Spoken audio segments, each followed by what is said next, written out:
Welcome to another fun-filled hashtag Football Friday edition of Second City Sports. We're live in the living color right here on Sports Zone Chicago, along with Mr. Keenan McGee, which is she. I am Cindy Brown. Hey, that's me.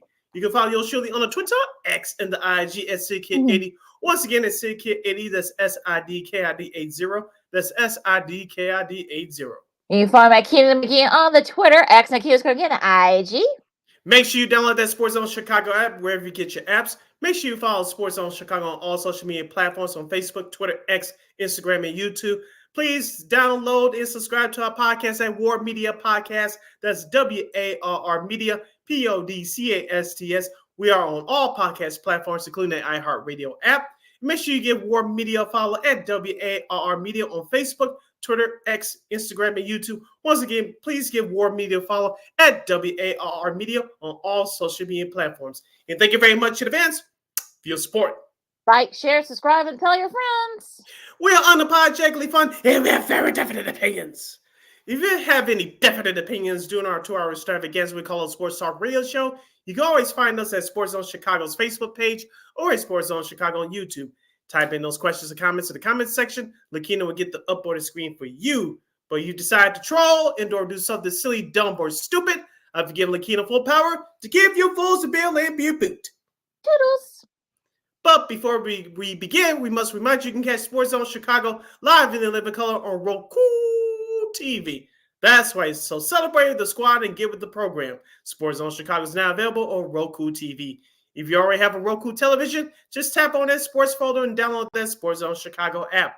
If you don't have a Roku television, but you have some handheld devices laying around, iPhone, iPad, iTouch, your Chromebook, or your personal PC, or BlackBerry, those still are around, LOL. But regardless, just hit up the Google Play Store, download that Roku TV app, and access Sports Zone Chicago through that avenue. So no more excuses. Celebrate the squad and get with the program. Sports Zone Chicago is now available on Roku TV. 24 hours a day, 7 days a week, 365 days a year. Live and on demand. Anytime, anywhere. And you know we will provide. We will provide for you, as always, on Second City Sports. We have a great show for you today. We're going to talk some NBA and Bulls. Could Zach LaVine be getting traded? Then we'll talk about Week 12 in college football. Only a couple more weeks left in that season. We'll talk to our buddy Dan Miller, who is the radio voice for the Lions. Also, he's the Fox Detroit sports director, so I'm sure we'll talk about not just preview Bears and Lions, but also too some stuff coming up about Michigan and Michigan State. Some stuff came out earlier, but so let's get right to it and talk some Bulls. Now, speaking of the Bulls, unfortunately gotta get rid of that. Unfortunately, for the Bulls, they lose a tough one to Orlando by a bucket. They were down big in the first quarter. Came back, and unfortunately, Paulo Banchero hit a game when jumper as time expired. Unfortunately, that ended up being kind of like the dagger for the Bulls. They fall to 4-8. Now there's rumors about Zach LaVine perhaps going to be getting traded. I don't know. I mean, it's just I don't know. I'll let you go first because I don't think we could do our buddy Matt Pacificio after that game justice. With his rant, go on YouTube and all that. But so what do you think? I mean, I'll let you go. I'll let you have the floor, my friend. I'm not going to do the hockey hat trick toss on the ice or the Matt Pack hat throw, so I'll save myself energy on that. But the Zach LaVine trade rumors has been out there for the last year and a half. Lakina, we talked about it last year during the All-Star break that whether you believe those rumors were true or not, that this team didn't want to admit it. Looks like the truth is finally knocking on their door. The old saying, the chickens have come home to roost. They overvalued Zach LaVine. I'm talking about the Bulls management. Of course, you remember around this time last year how, ironically enough, against the Orlando matchup, Billy Donovan benched him, and then Zach LaVine has some issues with him going back and forth. And then he had that alleged verbal fight against his teammates at Minnesota last year, and they got their asses beat on a Sunday night in December. And then he has a couple other things that happened too throughout the year. And of course, the Bulls management admitted during that time that they gave Billy Donovan the secret extension. Well, at least it was announced they gave him a secret extension. But where there's smoke, there's fire. Where there's crumbs, there's a big pile of crap. And that's where we're looking at with this Bulls team right now. If this gets any worse. I think we talked about doing our previous show. Who's going to get the blame? Looks like Billy Donovan will get the blame, but he'll probably be seeking his way first out the door as well. Now, what can you get for Zach LaVine? I don't know, but let's be real, Lakina. On this team, he's a superstar because of the parts that are around him, but on the championship caliber team, he's your number 3, and that's okay. That's where his skill set is. He's not a two-way player like Jimmy Butler. He's not a superstar like a Steph Curry or LeBron James. He is what he is. He's a very good scorer. He can shoot. He can drive the ball to the basket. His knees finally getting back healthy. But as far as his defense goes, he's average at best, and I don't think he is. He's slightly below average on defense. He is who he is at this point. I know he's getting up there in his late 20s, but a Tiger is not going to change his stripes anytime soon. I do not see that with Zach LaVine. Where are you going to get from on the open market? I don't know. But if the Bulls think they'll get what they want, they're in for a rude awakening. Well, yeah, I've seen like some various people, all these couch GMs or keyboard GMs, as I like to call them. I've heard, some people say, well, "What about Zion Williamson? Like, what to do? What to do? What? Sit on a bench in a P. Diddy suit? No, thank you. Yeah, I'll say got it. Yeah, I mean, what are you? What do you? Okay, you want a guy that hasn't played a full season, has never played a full season since you've been in high school? Like, no. Or I've heard some people say maybe Jaylen Brown. Okay, so you want a slightly younger Zach LaVine, or maybe a little bit better skill set. Okay, I've heard some people say maybe Larry Marketing, bring him back. I'm like, yeah, he's not going to fit in this system. And I know Utah had a nice week this week, but they really aren't going to get good value for him. I know some people say, well, he'll tear it all down, burn it down. I'm like, okay, you want to be where Orlando's been the last 10 or 12 years? I'm like, see, here's the thing. I know some people say, look, get Bob Myers out of the booth, bring him to the Bulls. Do you really think Jerry Reinsdorf's going to let? I know Michael Reinsdorf's been kind of, been carrying the load, of course. Myers, help build the Warriors teams, those Warriors teams, and won multiple championships. But I'm thinking, like, okay, do you really think that Michael Reinsdorf, I guess his son, are they going to let him? Of course, Jerry still handles the purse strings. Do you think he's going to give him all the resources that he needs? So I think there's a lot of things blame to go around about the Bulls and why they're not where they are. Look, if this team was like 7-5 or like 8-4 or something like that, we wouldn't be having these conversations right now. And I get like very antsy by here. So I see people say, all these so-called basketball experts, and say, well, look, hey, trade this guy, trade that guy. Okay, and be left with what? That's what I'm thinking. Like, you're not gonna get good value for any of these guys at this point. So I mean, look, DeMar didn't play. He had a family matter on Wednesday, so take that, take that as you will. But I just think this whole thing, no one really has the answers for the Bulls. No one does. And if you think you do, I think I want to see your basketball degree. I see the argument on both sides, Lakina. If you keep this together, you're going to get what you've been getting. Average at best to slightly below average basketball team. And we saw this last year. And it looks like we're looking at the worst version of it this year, as you mentioned, starting out at 4-8. But if the Bulls management decides to tear this thing down, like I said, what is Zach LaVine's true worth out there in the trade market value of the NBA? The rest of the league will tell you what you're really worth to their teams that they decide to acquire his services. Now, you're going to get something for DeMar because he's a free agent this upcoming summer. You're definitely going to get something for Vucevic. You're definitely going to get, I think, in my opinion, the most value for Alex Caruso, because a team 90 minutes north of us, the Milwaukee Bucks, they need a guy like that right now. And so I think Alex Caruso will bring you back the most value out of all those guys next to DeMar DeRozan II, in my opinion. But really what this Bulls team needs, whether it's right now at the trade deadline, going to the trade deadline in February before the All-Star break, or this summer, they need draft picks. Right now, they don't have any first-round draft picks, unless hitting first-round pick that we don't know about that is not quote-unquote protected. This Bulls team needs first-round picks no matter what happens. And are you going to get that and do these trades? I don't know. Yeah, I think you may get, that's probably the best value you're going to get. Maybe get a good value for a Caruso. Maybe they'll give you a mid-round. If you do get Milwaukee does have a couple mid-round picks. Maybe you can get something for him in that sense. Maybe you get something for DeMar should they decide to just get rid of it. I know Brian Windhorst from ESPN. I guess he said he's heard from league circles the demise of the Bulls. I guess he called it like late last weekend. But I think for me, I just think, look. If they do decide to kind of get rid of some of those guys that we mentioned, would Bulls fans be patient with a rebuild? No, you won't. And I've been saying that for like the last 3 years, it feels like.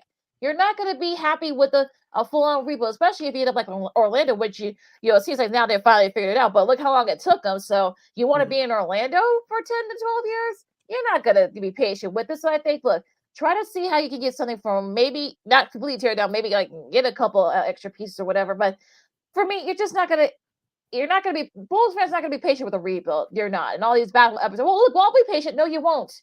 No, you won't. So I get very defensive when I hear people say, let's tear that down, burn it down. Like, oh, okay. Who's at the top that's gonna be dealing with it? I'm not talking about AK Eversley either.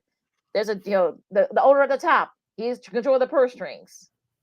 You're listening to Second City Sports on Sports Zone Chicago. Sid Lakina hanging out with you on the hashtag Football Friday. We're discussing the state of the Chicago Bulls. They dropped their last game to the Orlando Magic by the score of 96-94 on Wednesday night. They face off against each other again tonight at the United Center at 7 o'clock for the play-in tournament version of this matchup. Lakina, before we get to tonight, what you expect or do not expect, I will ask you this. I don't want to put words in your mouth. I ask you this.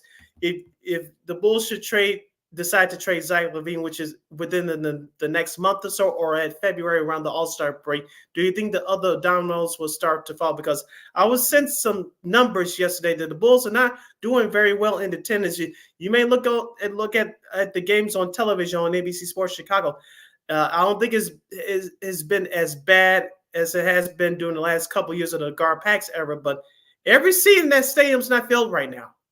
Yeah, if you look at the top, once you go beyond like the good seats, in the front, but you go a little up in the upper decks in those areas. I mean, the numbers aren't very good, and that's due to the product on the court. And I think, like I said, if this team was 8-4 or even 7-5, it wouldn't be an issue there. And look, there were a couple of games that you say the Bulls probably could have and should have won. So I think for me, Bulls fans are, I don't want to say fickle, but I feel like this is sort of one of those things where I think everything started falling apart after the Lonzo injury. Look, before that, whether no one wants to admit it or not, no one's ready to have that conversation. But remember, the Bulls had like one of the highest, one of the best records, probably if not the best record in the NBA, right before Lonzo got hurt. And then, guys got sick with COVID and blah, blah, blah. That's when kind of everything started falling apart, and, all these little Band-Aids and stuff. So I think no one's ready to have that conversation yet. And look, should they decide to trade, Vooch after they trade Vooch or DeMar? I mean, look, you can, but again, you're not going to get fans to kind of like, okay, yay, they finally trade them. Like, okay, are you going to be there for the rebuild? That's my number one question to Bulls fans. And most of them probably won't be. They can say they are. I know our buddies Matt Peck and Big Dave Watson from CHGO will probably be up for a rebuild. Some folks won't be. And that's who I want to call out. All right, we'll see what happens with the Bulls as they take on the Orlando Magic tonight at 7 o'clock at the United Center. You can watch that game on NBC Sports Chicago. For those of you in Florida, Bally Sports Sun, and the rest of you NBA League Pass Lakina, what do you expect from this game tonight from the Bulls side of it? Do you expect the same thing, or do you think they'll come out with a little bit more energy? Because the only couple of players that I saw come out with energy was Andre Drummond and Torrey Craig, who replaced Patrick Williams in the starting lineup a couple weeks ago. Those are the only two I saw bring it the other night. Yeah, I think DeMar not being there. I know he is going to be there tonight, so maybe that'll help a lot in that sense. And look, I think they can. Look, if they were a Paulo Picaro layup away from Prime Sports in overtime, maybe they would have won that game. So I think for me, look, there's going to be a better effort tonight, and I know. People want to say, Zach scrub all of his bull stuff from his Instagram and his, Twitter X page is okay. Look, there's nothing he can do right now. So look, just try to, bump up your trade value. Should they decide to trade, try to get a little bit of a run and perhaps maybe go 1-1 in the in-season tournament. So that's all I can say about that. Now, what do you think before we go to break? Because I want to talk about some actual good basketball, not this mediocre stuff that we've been talking about for the last 10 minutes. Well, I promise you we'll do that on the flip side of this break. But wrap it up on the Bulls, Lakina. They still are professionals. They wear their uniform for a reason. Wherever their personal motivations are, they need to play. The Bulls need to play hard, play like professionals, and we'll see what happens there. But I expect a better effort tonight. And they do not win this game. I think this Bulls team already has problems, but if they don't win this game tonight, I think it's going to get much more uglier and before it gets better. You definitely do not want to go down that road. You're in a tough position already, but if you lose tonight, I can only imagine if it gets much worse from here. All right, we promise we'll talk some good basketball talking about after the break. Well, the Clippers they're in the worst spot than the Bulls right now. They've been over since trading for Harden. Someone's going to the bench. Yeah, a good battle between the Celtics and the Sixers a couple of days ago. We'll talk about that and a whole lot more. And also some college football. We're not talking about the Michigan stuff. We'll talk about that with Dan Miller later on in the top of the hour. But we will talk about stuff on the field. A lot to do still in the as we finish this first hour. Lakina McGee, Cindy Brown, Second City Sports, Sports of Chicago, more Hardwood, and NCAA football. It's NCAA football talking for me. So coming up right after this. This year, my mom got me the perfect bag for back to school. These colorful binders help me stay organized. These headphones are just what I need for studying. These new sneakers are just what I need for the new year. This jacket is a real must-have.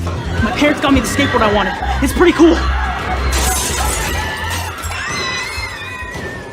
These scissors really come in handy in art class. These colored pencils, too.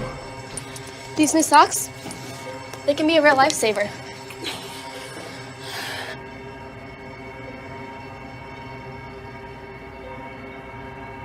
I finally got my own phone to stay in touch with my mom.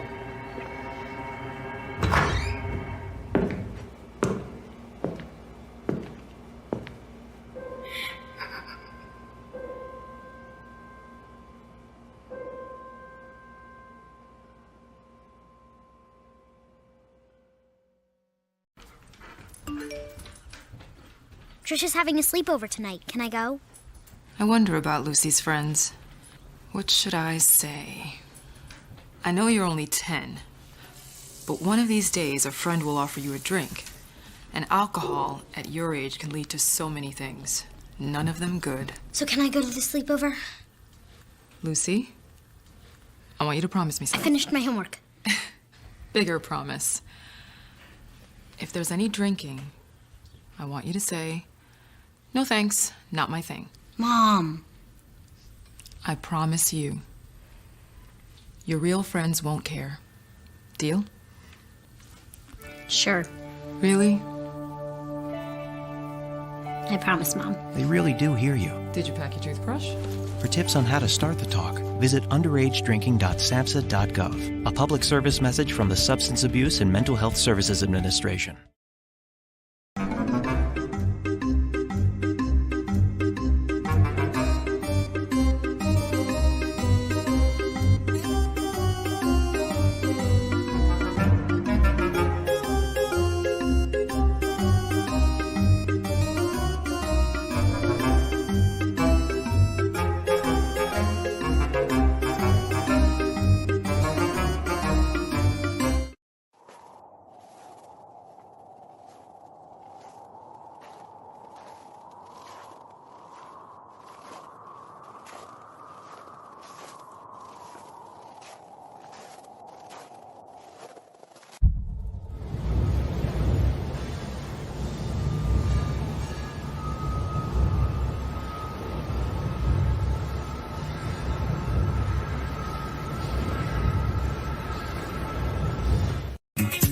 Hey, this is Dr. J, and I listen to Sean and Maya in the morning.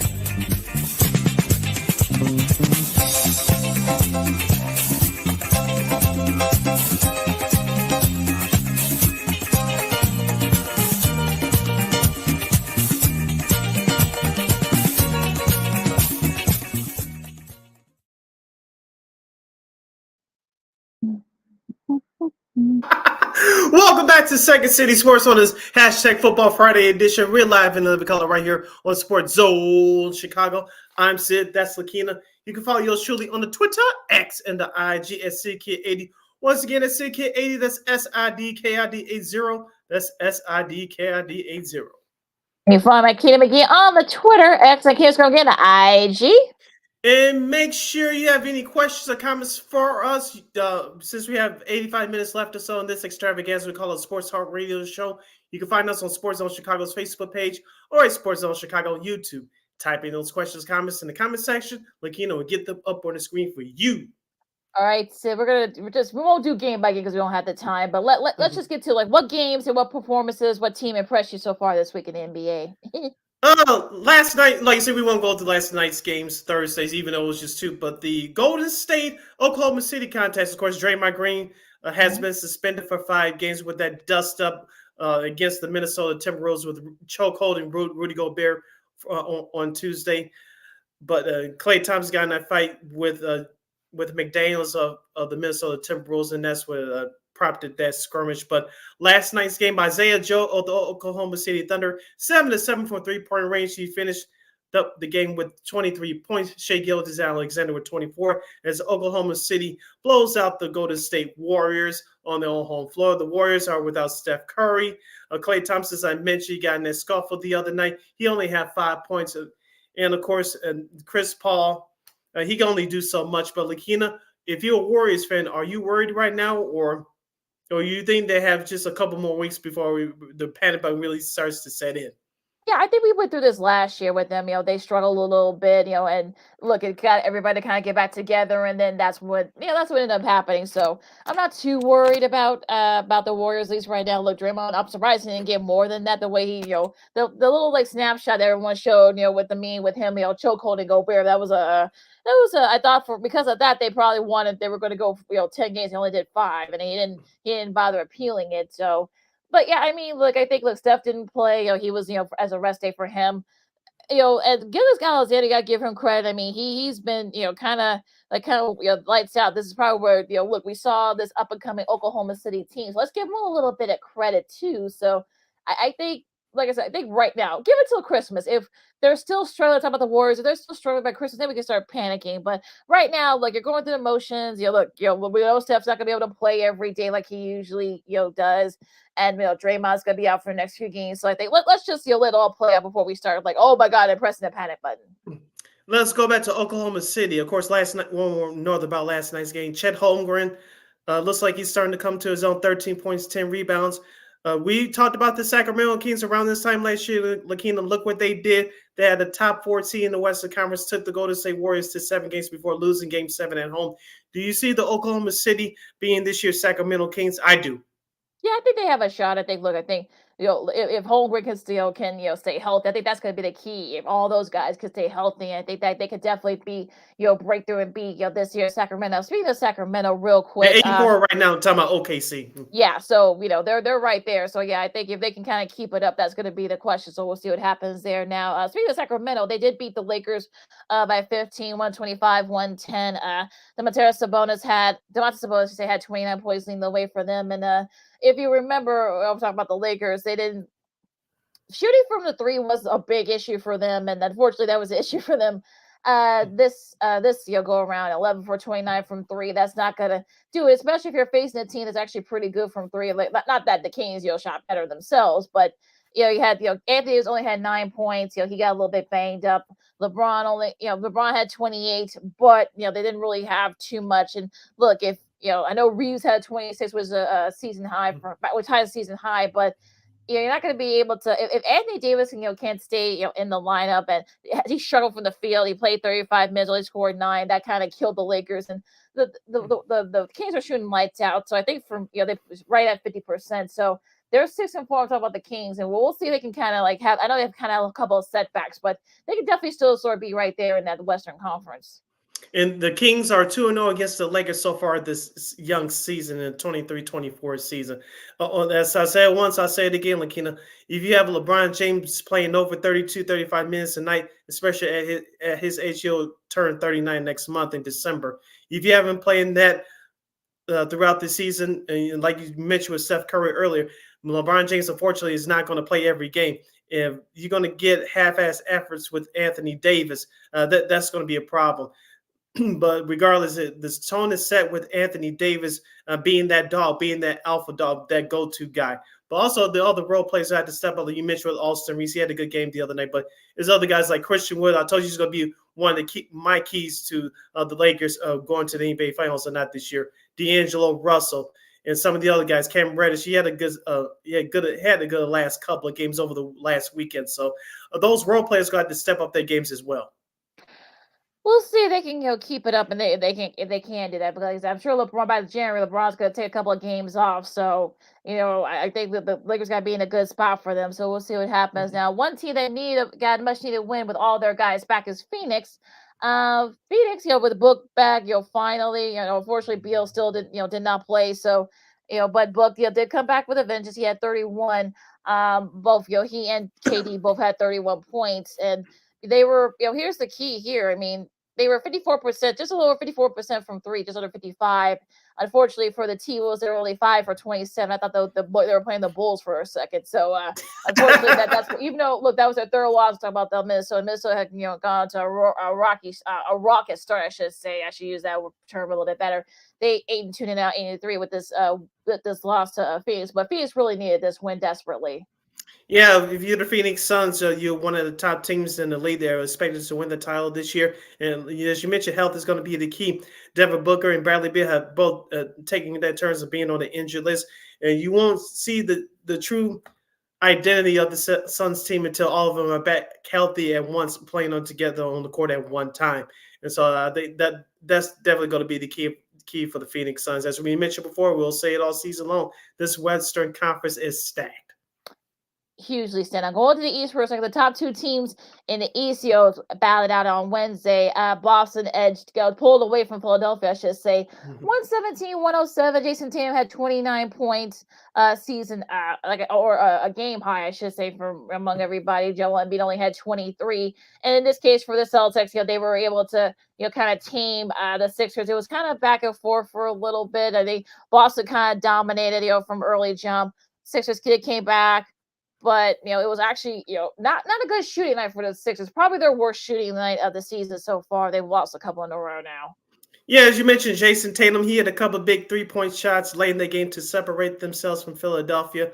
Also, too, I know Kristaps Porzingis didn't play, but Sam Hauser stepped in his place, the rookie into that starting lineup. But Drew Holiday had a nice game. He had a total of 18 points. I know he struggled shooting from the outside, but his scoring contributions were big. Of course, you mentioned Devin White, he had 27. He's really been playing well so far to start the season. On the flip side for Philadelphia, as we talk about with Tyrese Maxey and Joel Embiid being the number 1 and 2, who's going to be the number 3? Tobias Harris. It was nice to see him have a good game. He had 16 points. Yeah, he did, but they didn't have a lot from their bench. So yeah, and Covington he only had 16 as well.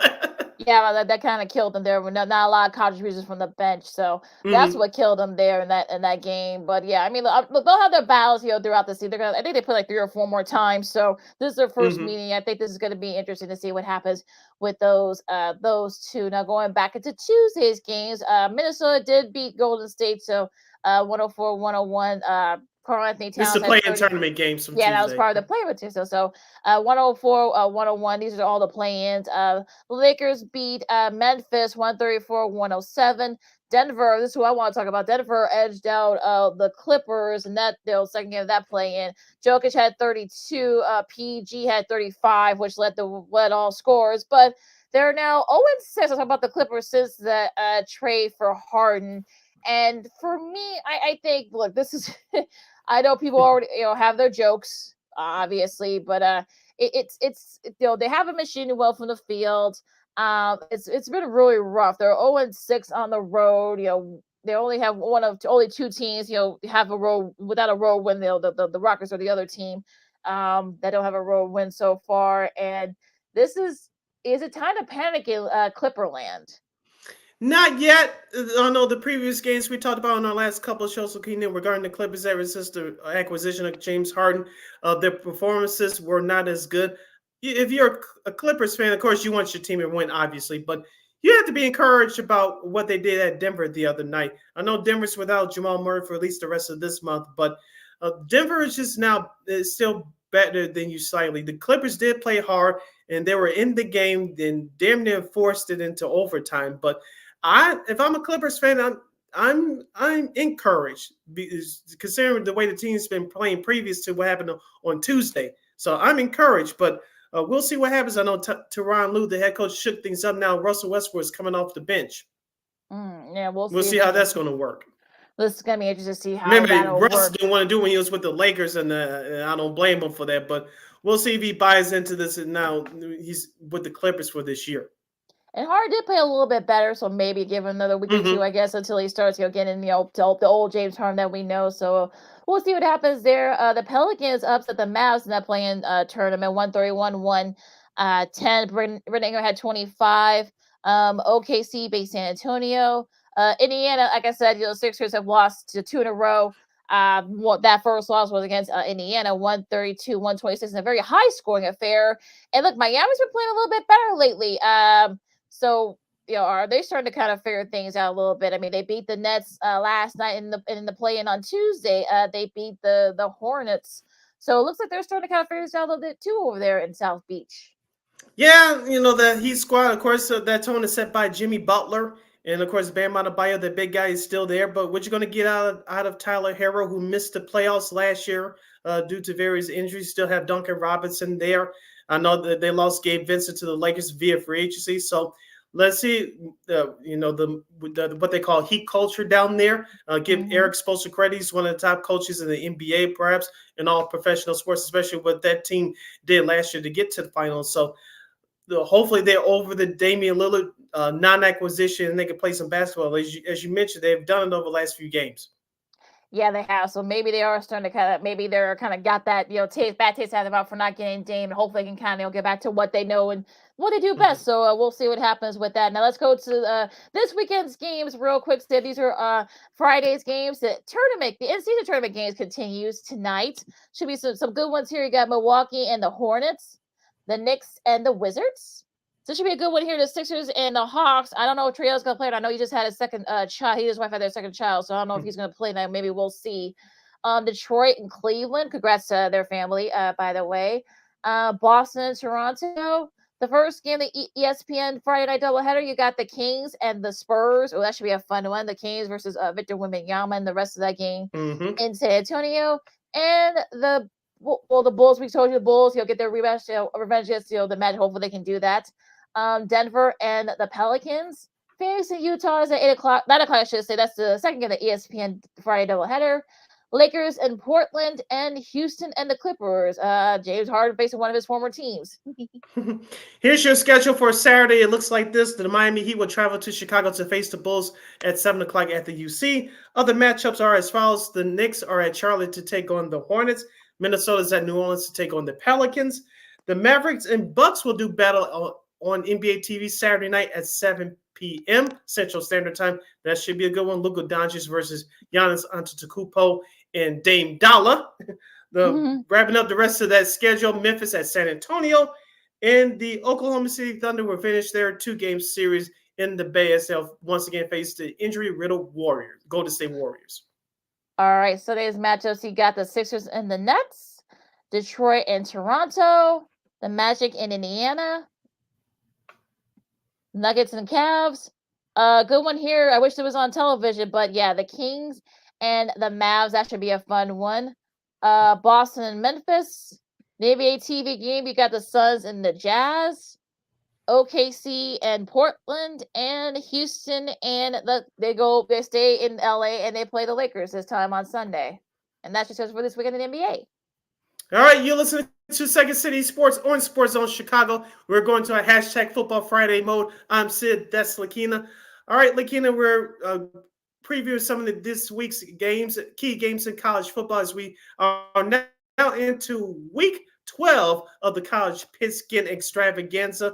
Of course, we'll get into the outside stuff with Michigan with our guest, Dan Miller from Fox 2 and the Radio Voice Alliance in our next segment. But Michigan is facing Maryland tomorrow. Is the big news Saturday game on Fox, and that's at 11 o'clock Chicago time. Michigan's favored by 19.5. We saw them take care of business late at Penn State last week. Do you see the same scenario happening here against Maryland?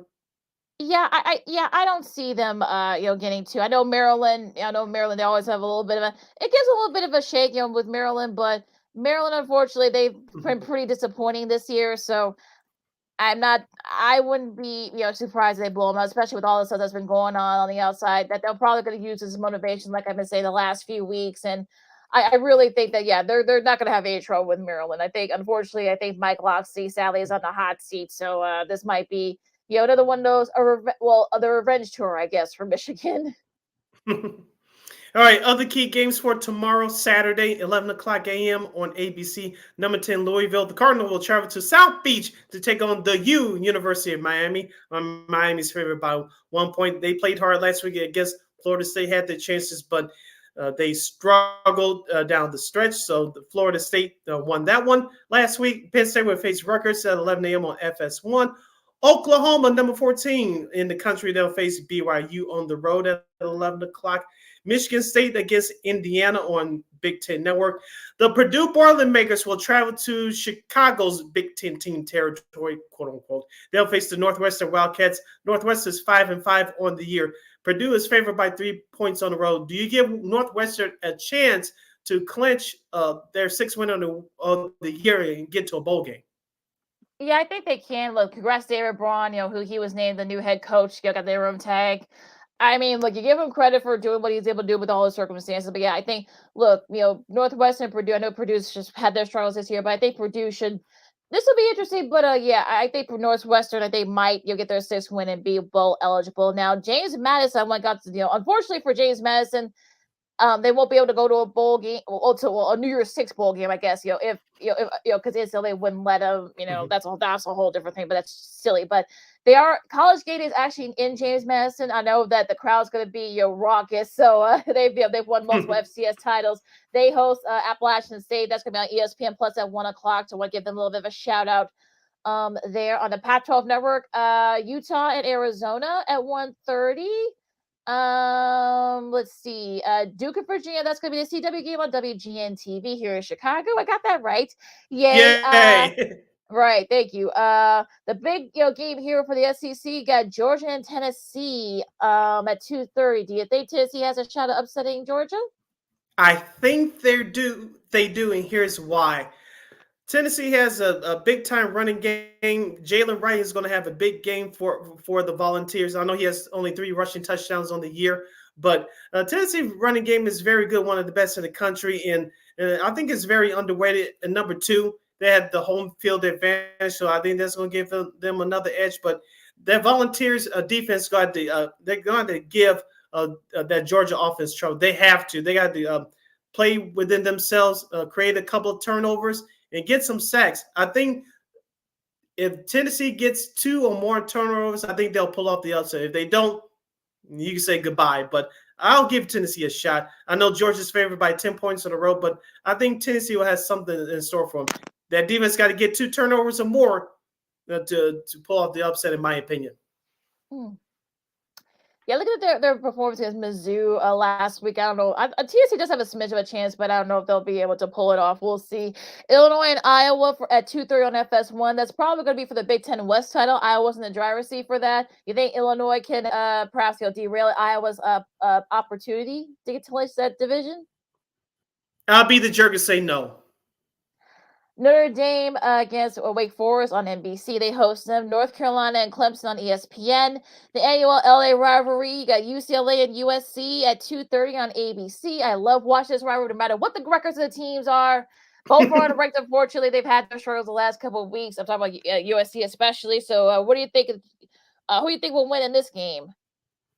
I think USC will win because Caleb Williams is sensing the near of the end of his college career, and USC has struggled over the last month. We won't get into the stuff off the field. We'll get into that another time. But I want to ask you real quickly, Keenan. We'll probably expound on this later in the show, not on our next show on Monday. Since USC is not playing in the college football playoff after next weekend, should Caleb Williams set out the team's ball game to get ready for the draft? I mean, I don't think he will. Like I said, he's a big competitor. He loves playing in college. So I think he wants to really try to play a little bit of pride, or perhaps maybe get USC to at least finish with a little bit of something. But, I just don't see him doing it. Like I said, he's too big of a competitor. So I don't think I don't think he's going to sit out. I don't think it's in his nature. So, but we'll see what happens. Ohio State hosted Minnesota at 3 on BTN, Oregon and Arizona State. 3 o'clock on Fox. They can clinch a share of the Pac-12 regular season title with that win. Oklahoma State hoping to bounce back from that loss to UCF, getting hammered there. They go to Houston. Let's see, Florida State, North Alabama. Good one here. I think it's the sunflower battle here. You got Kansas State and Kansas. Both teams are still got a little bit of shot to clinch a spot in that Big 12 title game. Yeah, hopefully this game will be a good game. I think you're going to see a whole lot of offense being put up in this one. I know Kansas, as far as their conference record, is 4-3. Kansas State is 5-2. But for Kansas State, watch out for Will Howard. He has 21 touchdown passes to 8 interceptions on the year. He's been one of the leaders of the offense for the Wildcats. On the flip side, for Kansas, Devin Neal, 10 rushing touchdowns on the year off of 965 yards rushing. So look for a balanced attack with that Kansas Jayhawks offense. I know Kansas State is favored by 9.5, but I think it's going to be a whole lot closer than what people think. Yeah, I know Kansas is down their third string, QB, so that's probably why hence the big spread on the Wildcat side. But it should be a fun one like these two teams. I'm sure Jays are going to play hard. Washington and Oregon State, that should be a fun one. That's the primetime game on ABC. It's going to be the Michael Penix at Washington offense against the Oregon State defense. This is definitely for a spot in the Pac-12 title game as we know it. So that should be a fun one. Florida, I guess, finding Mike Berman's, as we call him here, the Mizzou Tigers at 6:30 on ESPN. And Texas and Iowa State at 7 o'clock on the Big Fox Network. This could be for a spot. These two teams could be facing each other in the Big 12 title game. So a lot to be decided here with a lot of these games coming up. Yeah, and don't forget too, here comes Saturday night. I'm not going to sing the song, but on NBC, the Big Ten Saturday night, Nebraska and Wisconsin, both 5-5 teams, 3-4 in the Big Ten respectively. They'll battle out in Camp Randall in Madison, Wisconsin. Who has the advantage? I think Nebraska does, Lakina, personally. Yeah, I think Nebraska does as well. I think there's a little better squad right now. I think Wisconsin is still trying to get acclimated to that Luke Fickell area attack. They still haven't been able to figure that out yet. Unfortunately, you saw that happening against them with Northwestern. They basically got hammered by the Wildcats last week. So I'm not seeing too much. And I think Matt Rule finally has something starting to figure things out down there in Omaha, Lincoln, I should say. So I think Nebraska should have this one pretty handily. And tonight, on FS1, I believe at 9:30, we'll have 4-6 Colorado. Deion Sanders and crew, they'll face Washington State. Do you think Deion Sanders and crew will finish at 500? I'm rooting for him, but I think it's going to be no for me. Yeah, I'm cheering for him, but I don't think they'll finish the year at 500. Washington State needs this, to kind of, get into a good bowl game. So they've had a couple of rough weeks. So they're on a mission too, and I kind of feel like they're going to take out Colorado. So yeah, I'm thinking this is probably going to be. It'll be close, but I think Washington State will pull. Walsey will pull late. All right, stay tuned for hour number 2 of Second City Sports #Football Friday as this fun show rolls on with Dan Miller from the Detroit Lions Radio Network and Miss Christine the Queen Manika. You're listening to Sports Zone Chicago. No, I don't know though. I'm scared. You're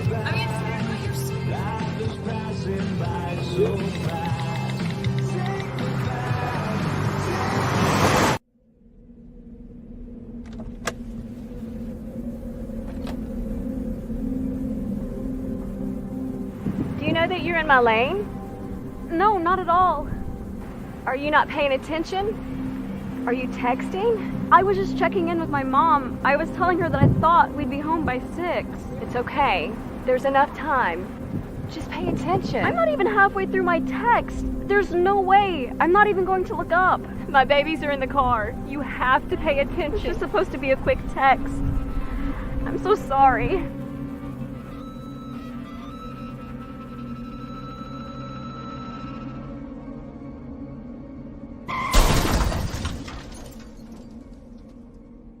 Hi, I'm Tom Brady, the director of DODEA. September is National Suicide Prevention and Awareness Month. The simple act of reaching out and caring for those in our communities is something we all can do. Just being there for someone you care about can be a tremendous first step in getting them access to confidential resources and support that they need. It only takes one person and one small act and 1 minute to make a difference. Let's make a difference.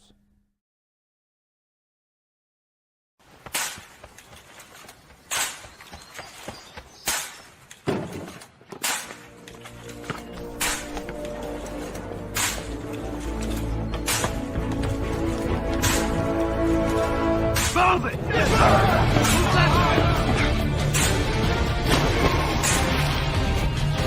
Many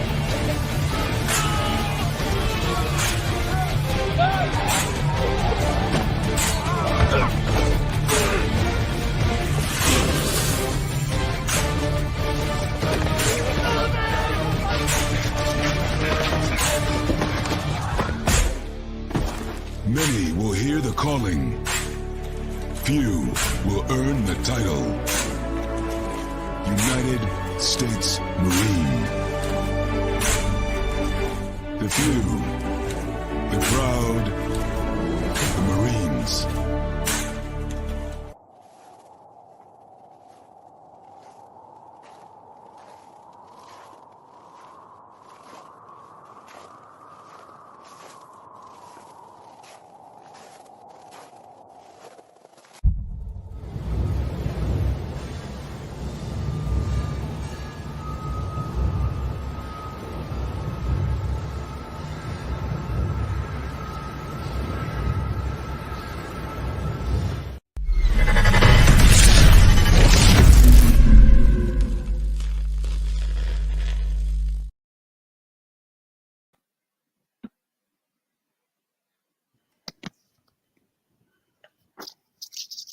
And welcome back to Second City Sports on Sports of Chicago. You find my Keena McGee on the Twitter, X at Keena again, IG.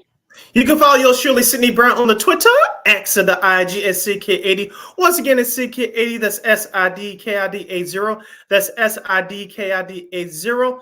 Make sure if you have any questions or comments for us, especially for our next guest, you can find us at Sports Zone Chicago's Facebook page or at Sports Zone Chicago on YouTube. Type in those questions or comments in the comments section. Lakina will get them up on the screen for you. All right, Sid. He's clearly become one of our friends. I know you had him on for years when you were hosting hosted with Dean Davis way back in the day. Mm-hmm. And he's been a good friend of ours here. He's the Lions Radio play-by-play guy, also Fox Detroit, the sports director there. So we got a lot to cover when it comes to both Detroit and also Michigan sports as well. He's the one, the only, the fabulous Mr. Dan Miller. Dan, how are you? What do you say, guys? How are you? We're doing great. Well. How are you? Doing great. Thank you very much. All right. So, we got a lot to talk about, Dan, with all the Michigans that are going on. We'll stick to what we mainly wanted to bring you on for is the Bears-Lions game coming up on Sunday. The Lions, of course, had a kind of a slugfest with the Chargers last week. So what do you think? I mean, where do you think this team is? Are they the one of the favorites in the NFC? Well, I think they got to be up there. I mean, I think, you still kind of tip your hat to San Francisco and Philadelphia as teams that have been there before, and Dallas as well. But I think they're getting to the point where you feel good about where they are. They're 7-2. They got the second best record in the league or tied for it. And I think it's really one of those things that they're gaining experience with every victory. It's a lot of guys that haven't won in this league before, young players that are figuring it out. So a lot of good work done to this point, a massive amount of work still in front of them.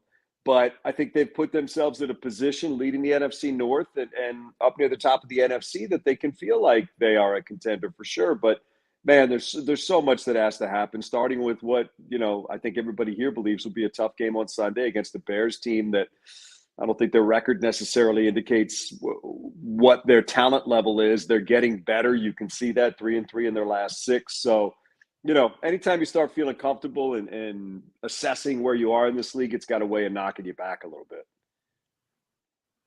As well as I do, Dan, everything starts and ends with the starting quarterback. Of course, Jared Goff is playing very well this year, 14 touchdowns and 5 interceptions. Of course, he came on late, just like the rest of the team toward the end of last year. Talk to us about his progression from what happened last year until now, where he's playing like he's one of the best quarterbacks in the league, even though he doesn't have the statistics like a Patrick Mahomes or a Jalen Hurts. Talk to us about his progression, because it's been one of the highlighting factors of this Lions team. Well, I think you can go all the way back to his first year here in 2021 when this team was, rebuilding and taking everything down to the studs. And I think he just didn't have a very good supporting cast around him. He struggled. And then last year they came out, they were scoring a lot of points early, but they were also turning the ball over. And then about midway through the season, they stopped turning the ball over, stopped committing costly penalties, and they started winning games. They've won 8 of their last 10. Unfortunately, a 1-6 start is what kept them out of the playoffs, which they missed by a game. So, look, Goff has been terrific in this offense. As you said, he's been one of the top quarterbacks in the league now for going on, scoring. You can go all the way back to the beginning of last year, but they're 15-4 in their last 19 games. And a lot of that is because of Goff. A lot of that is because they have given him weapons, a great offensive line. And he's very good at just taking whatever the defense is willing to give him. And I think that's been the story with Jared and taking care of the football. The biggest indicator of winning and losing in this league is turnovers. And Jared's done a good job at eliminating those. And even recently, the Lions have done a much better job of that. So, look, Jared's been through it. A lot of people gave up on him. The Lions never did. You got some people in this organization at the top that were with him with the Rams. They believed in him, and I think he's paying them back now for that belief with the way that he's playing. Let's talk about the running backs for a second, Dan, because David Montgomery, of course, former Bear. I know he's had these games circled on his calendar, especially this one coming up. Although Jahmyr Gibbs, from Alabama, the rookie, they've kind of, like a nice little 1-2 tandem here. So how do you think their chances are to get some good numbers on Sunday?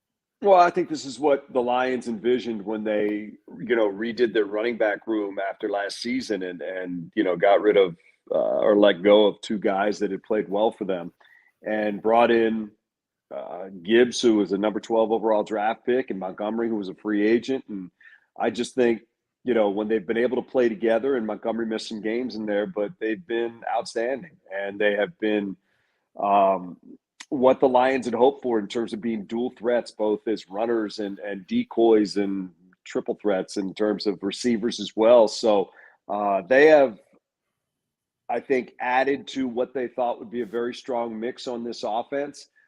This is going to be a tough test. I mean, look, nobody has been better against the run for the last 7 weeks in the NFL than Chicago Bears. They're giving up less than 60 yards a game on the ground over the last 7 weeks. So the Lions know it's going to be strength on strength. It is this Lions offensive line against the Bears front that has done a good job. So nothing will come easy this weekend. I guarantee you the Lions will try to run it, and they're going to keep pounding the run because that's what they're set up to do, which then gives Jared the ability to run play action pass. So it's going to be really one of the fascinating things of this game. As I said, strength of the Lions, strength of the Bears, and let's see how it kind of ends up in the end. Radio voice of the Detroit Lions, Dan Miller, is hanging out with us here on the hashtag Football Friday edition of Second City Sports on Sports Zone Chicago. Sid Lakina hanging out here with you. Let's stay with that Lions offense, Dan. Of course, TJ Hawkinson is now doing his thing in Minnesota with the Vikings. You guys have a rookie tight end named Sam Laporta. He has 4 receiving touchdowns on the year. Talk to us about his important role in this offense. It's been great. I mean, it's a tough position to come in and play right off the bat. And quite often you see rookie tight ends that don't hit the ground running the way that Sam has. But really from the time he got here for OTAs, he has been comfortable at this level. He and Jared have struck up a great relationship on the field. Jared trusts him. So I think that, look, it was a tight end rich draft. The Lions were the first team to draft tight end. And that's who they took. So when you're that first guy that comes off the board in a draft full of tight ends, people are going to be watching you to see if they made the right pick. And I don't think anybody's arguing with them right now. These other guys are really talented too, and they'll all have their own levels of success. But I think the Lions love what they've got in Sam Laporta. Terrific with his hands, terrific after the catch, good in the blocking game. He's been everything that I think they'd hoped for and a big part of the success early in the season for this team. Tell us about the Detroit defense, because we know about Aiden Hutchinson, of course, from Michigan, Kirby Joseph, of course, guy's been, doing it for years. What are some of the other top defenders from the Lions squad that a lot of people may not know about? Yeah, it's been a kind of a work in progress on the defense. There have been weeks where it's been really good against the Raiders that they allowed one drive the entire game, basically. 2 games this year, they haven't allowed a touchdown. And then you'll have games like they had against the Chargers this past week where the Chargers scored touchdowns in their final 5 possessions. And you're like, hey, man, what's going on? Seattle kind of ran it up on them a little bit there, and Baltimore really ran it up on them. So the defense has been up and down. At times it's been really good. I mean, it's a defense that's been down near the bottom of the league for the past couple of years. Now they've moved into the top 10. So, look, outside of Aiden and some of these other guys, you've got Aleem McNeil who plays in the middle. He's been really good for this team. He's having a terrific season, probably easily the best season of his 3-year career. He's done a nice job. Cam Sutton was a free agent they got out of Pittsburgh that they wanted him to come in and be their number one cornerback. He's done that. Alex Anzalone has played some outstanding football for him this year at linebacker. And I think that you mentioned Kirby. He's, picking up the interceptions to where we saw him doing it last year, and he's got a couple here in the last couple of weeks. So Kirby's done a nice job, and they've lost some guys to injury. They signed C.J. Gardner-Johnson, and he went down to an injured pec and may or may not come back in December. So they've had to kind of shake things up at safety a little bit. And they really anticipated that he'd be a leader on this team, but he hasn't been able to play. So it is a defense that has a lot of young players that are still, as I said earlier, figuring some things out and figuring out what it is to play at a high level in this league. And I think there's the potential for growth there, but we've also seen kind of the potential for inconsistency, which is, I think, a function of youth and then a function of just life in the National Football League, that some days the other guys who get paid too are going to have big days, and the Lions have seen that. Let's go back to the offense, Dan, and talk about your number one wide receiver, and that's Amon-Ra St. Brown. Of course, we've seen his progression over the last 2 or 3 years. Where do you think his ceiling is? Do you think that we can see him be better than what he is right now? I don't know if he has a ceiling. He's just, look, he may not be the burner that some other guys are, where they're going to run right by you down the field, but he'll run right by you on the field. He is just a great route runner. He is a tireless worker. He is the kind of guy that you want to have in your locker room because of his dedication to the game. His hands are outstanding. He is as reliable a target as a quarterback can find. He's terrific after the catch. The only thing that you would say that separates him from, the top receivers in this league, a Justin Jefferson or somebody like that, is just the top end running down the field speed. And he's not 6'2", but he's a superstar. I mean, he's a great player and one of the best draft picks maybe this franchise will ever make, because I think he's heading towards being one of the franchise's all-time best players. I think he's got that kind of talent. So look, he is a big part of what Jared Goff wants to do in this offense in the critical moments. He's going to get a lot of attention from the defense, may get the ball, may not get the ball, but either way, he's going to impact the play just because they know he's out there. And it's a pleasure to watch him work at his craft to be the best he can be, and to watch him play on Sundays when he just goes out there week after week after week and excels. Jameson Williams is another guy that, kind of has that in addition to St. Brown. Also, too, you mentioned Sam Laporta earlier. Now, could those two guys probably have to get some get some big looks here, especially if I'm sure the Bears are going to have like Jalen Johnson on St. Brown. So do you think those two guys, the two guys I mentioned beforehand, do you think they could kind of have a big game this Sunday? Yeah, it's kind of been a slow progression towards production for JMO. And look, he had the injury that when he was drafted, the ACL that he fought his way back from. He was suspended for 4 games to start this season, 6 actually, and they lessened it, and he came back after 4. So he's coming off what many people thought was his best game as a Lion.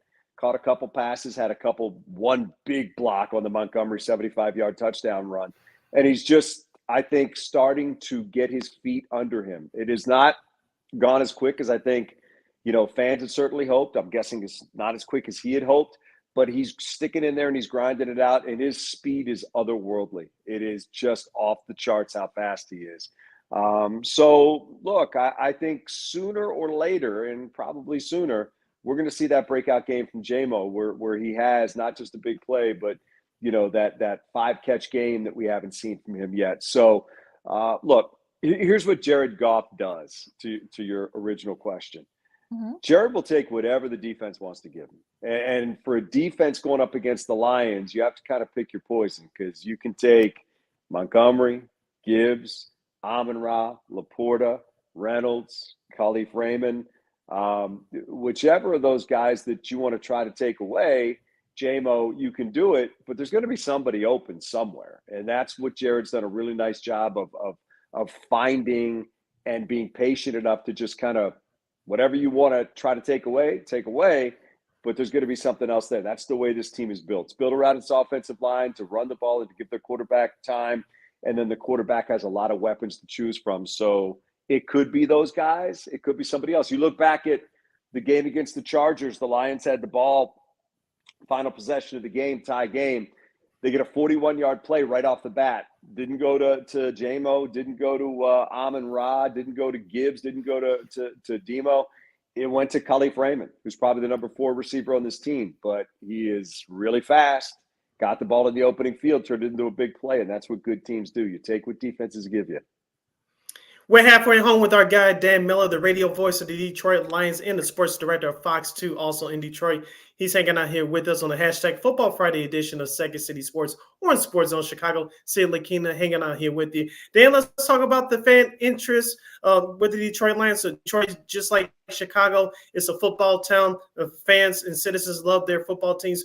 But on the Detroit side, how big is Lions fever? From an outsider looking in, you could tell me, you can correct me if I'm wrong, but dating back to last year, all their home games have been sold out, and it looks like you guys might get a home playoff game or two this year if you guys finish strong. Talk to us about Lions fever in Detroit and how enthusiastic Detroit Lions fans are. Yeah, it's big. I mean, look, they've always loved this team, but this team hasn't always given them what they'd hoped for. It's frankly given them a lot of heartbreak and some gut punches. So they love where they are with this head coach, with this general manager. Sheila Hamp, the owner, has won these fans over with the way that she has constructed this team and the vision that she has. It's all predicated on winning. It's all about what they have done in the standings, finishing 8-2 last year, going 7-2 this year. So these things are fluid. It's the love of the Lions has never been a question. The patience with the Lions has been a question. Dedication to the Lions has been a question, because I think there were times where some fans just said, you know what, enough. I'll be back when you give me a reason to come back. And I think those fans have re-engaged and they're back now. But it's the city is electric. They're excited about where this team could go. They're excited about the possibility that you said of having a home playoff game, which isn't locked in. They got a lot they still have to earn there, and the Vikings are right behind them. So it's been the best part of my job, I've said many times, is seeing fans happy, and fans are happy this year, and it's been exciting. So it's one of those things that you got to keep going, keep winning, but fans are locked in to what's happening with this football team, and I don't believe that will end anytime soon. They just love what they're seeing, and I think, you know, maybe more than that, they love the people that are doing it. Dan Campbell has really resonated with this city and the people here, and I think it has all worked together to be a really nice mix. Yeah, Dan was only in grammar school the last time Detroit won the division, so still a lot to be decided here on that front. But let's switch gears here and talk some college sports for a second, Dan. The Michigan stuff. We saw, I don't know if you saw the report that came out about a couple of hours ago, something about like they fired their linebackers coach, Uncle T. Some people always say, is it Tom Brady and all that? What I know I've seen, for people who don't follow you on Twitter X, I know you have some strong opinions about this. Tell us what you think about this whole situation with Michigan football. Well, I want to see what comes out. It certainly doesn't look good. At its bare minimum, they broke the rule, cheated, whatever you want to call it. They did in-person scouting, and they did steal signs. Sign stealing not against the rules. In-person scouting is against the rules. And it appears they had a very significant way of doing it with, flights and plans and where they're going to go and potential teams they might face and things like that. So we don't have the exact word on Partridge yet as to why he was fired. It certainly appears that I don't know how deep the relationship went. It appears there was a relationship with Connor Stallions. I don't know how much involvement he had or to what level it was, but it was enough that they fired him. So the question I want answered is, where else does this go? Who else knew? The Partridge firing costs them the high ground. I mean, for a while you could say it was just one rogue sign stealer, low-level assistant doing it, but this kind of says, no, it permeated your coaching staff. The question is, how much of your coaching staff? Where else is this thing going to lead? And I don't know the answer to that, but none of it looks great. It's not where the university wants to be. So I think I am in a mode of saying, let's see where else this leads. We're further along than we were a week ago. It's more significant than it was a week ago. Where are we going to be a week from now? You mentioned that Detroit Lions fans are passionate fans, and it's a football town. Also, too, just like Chicago, Detroit is a baseball town. I know Tigers fans are buzzing right now because you have my favorite baseball teams are now ex-announcer and Jason Benetti. Talk to us about Jason Benetti now starting. He's going to call Detroit Tigers games starting in 2024. It's a great hire. You guys know it there. I've known Jason from his work at Fox and Westwood One and talked to him a couple times at press boxes. Don't know him well. Look forward to getting to know him better. But look, there is a relationship between a city and its baseball announcers, both on the radio and on TV, that is different than what I do with the Lions or what Ken Cal does with the Red Wings or Mark Champion does with the Pistons or George Blau or Ken Daniels or wherever, because it's every night. And in essence, that announcer becomes a member of the family because they're on in your living room every single evening. And to have somebody as talented and as easy to listen to as Jason is what this organization needed. Now, they got to go out and make a better baseball team, but they just really gave their fans a top-notch broadcast. And I'm a big believer in the romance of the sport and what an announcer means to people, because you really do spend an incredible amount of time with a baseball announcer. If you're a fan who watches every night, and so many do, you flick it on and you're spending another evening with them. And they take you through the good, the bad, and they're in your car and they're in your living room and they're in your bedroom and your garage and, kitchen, wherever. So, look, the Matt Shepard, the guy that was let go, is a friend of mine, and I will treat this as two separate things. I hated seeing what happened to Matt, but when that opening came up, it was incumbent upon the Tigers to fill it with somebody that would make an impact. And they did that. I don't know if they could have found anybody better, to be honest with you. So I have immense respect for Jason and what he does, immense respect for the way that he delivers his craft. And I just think he's just a incredible addition to the landscape here in Detroit. And like I said, I can't say this enough. As a baseball announcer and what they mean to a city, it's just very important, and they did it the right way. You mentioned the Red Wings, and I think about Alex DeBrincat, who's over there now doing big things, for the Red Wings, and I'm still bitter because he's not with the Blackhawks. But that's my own issue. I'm not gonna, I won't, drag you into that. But go back to college with the Michigan State and that whole situation there with their football program. The Tucker firing, it's basically a lost season for them. Where do you think the Spartans go from here? You got to find a coach. You got to find a coach that can navigate very difficult times in college football. It's not an easy time to be a head coach. It's, with the portal and constantly changing rosters and a program that is searching for an identity. This is a really important hire. And I don't know what they're going to do. The name Urban Meyer has come up from, I think, some of the people that are really, looking to hit a home run. I don't know I don't think that's going to happen. I don't even know that would be the best fit. We'll see. I'm not in the room to know who they're looking at, but you're going to be working at a place that has seen some success under Mark D'Antonio, but it hasn't been an easy place to win. You're second at the school behind Tom Izzo, and you're fighting with Michigan to be tops in the state, which they won that battle for a while with Mark D'Antonio. So it can be done. But you got to get the right guy. And I think that's the important thing about this next move is finding the person that understands the landscape of college football and can navigate it, understands what football is and means at Michigan State, and then bring them in and let them work, man. I mean, they just got to get past all the garbage that they've been dealing with. It's been an ugly season, and it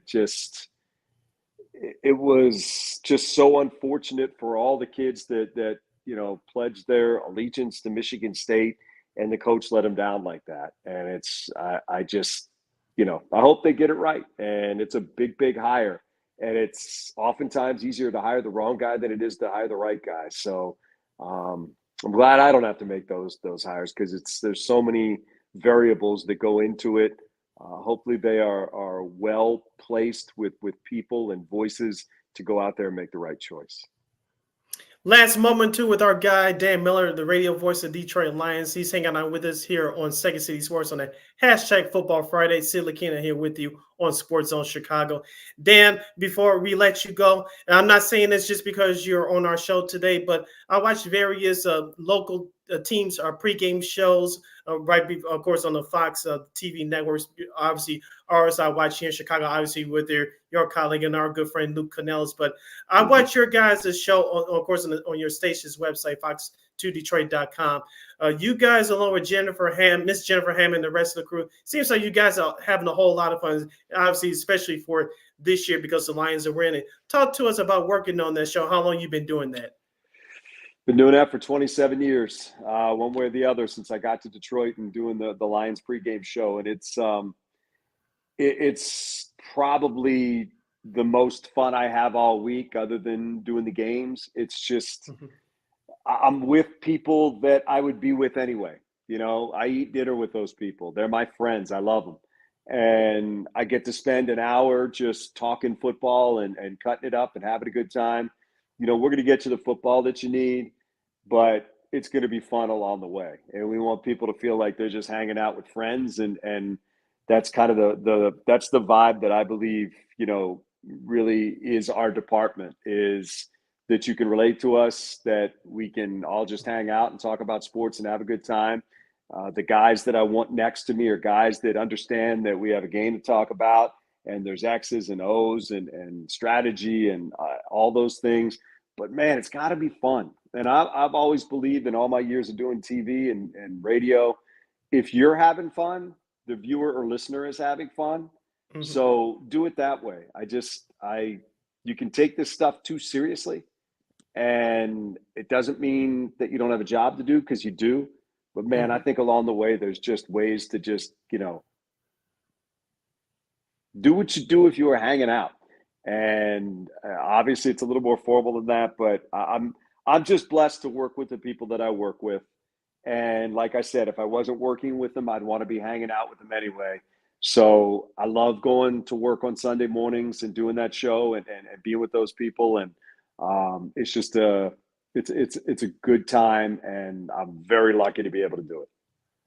Oh, Dan, it's been so much fun. We could talk to you all day, but I know you got to go. So thank you so much again for joining us. Where can people find your show and social media and all that other great stuff?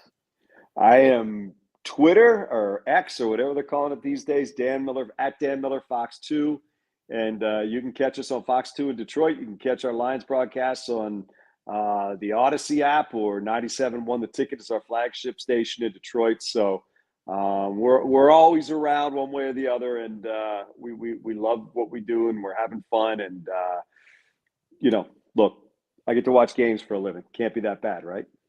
Right. Exactly. Yes, Lakina said, thank you so much for taking the time out of your busy schedule to join us today. We'll be watching your TV pregame show this Sunday morning, 10 a.m. Eastern time, 9 a.m. Chicago time. For those of you outside the Detroit area, you can go to the Fox Detroit website and watch that pregame show. Don't be too hard on our Bears. We know that you're going to beat us, but don't be too critical on the Bears. It's going to be a tough game, guys. It's going to be a tough game. I think, look, the Lions are not anticipating anything other than the Bears' best. That's not lip service. They got a lot of dudes on that team. They got a lot of guys that can make plays. That defense is going to be tough. So we're not good enough to go in assuming anything in this league. And anybody that thinks that they are usually finds out that they're wrong. So, the world is full of Cincinnatis and Buffaloes that are not having the season they thought they were. So you better stick to your grind and keep doing it. And they're going to have to do that against the Bears. Well All right, said. Thanks, Dan. Thanks, guys. Appreciate you. All right, you take care. Safe. All right, Sid. I gotta towel off, and I gotta stretch and towel off. That was a whole lot of fun. So, yes. All right, Dan Miller once again. Of course, Fox to Detroit, of course. Valley Sports Detroit, of course. Catch them on the games as well on the Lions Radio Network there. So, we're taking a really quick break. We got our girl Christine Manika on deck. We're gonna talk, of course, our NFL Week 11 picks and some stuff that came out over the weekend. I know we got a lot to talk about that too as well. So, and a whole lot more. Lakina McGee, City Brown, Second City Sports on Chicago. Our NFL Week 11 picks and more coming up right after this. This year, my mom got me the perfect bag for back to school. These colorful binders help me stay organized. These headphones are just what I need for studying. These new sneakers are just what I need for the new year.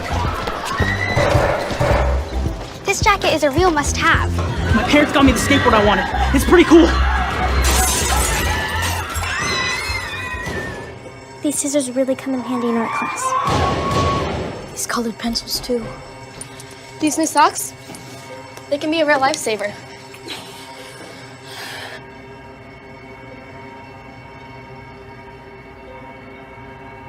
I finally got my own phone to stay in touch with my mom.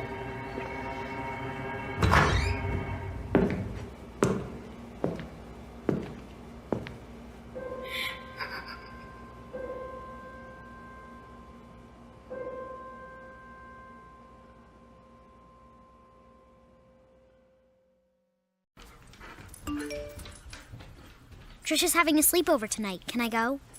I wonder about Lucy's friends. What should I say? I know you're only 10, but one of these days a friend will offer you a drink.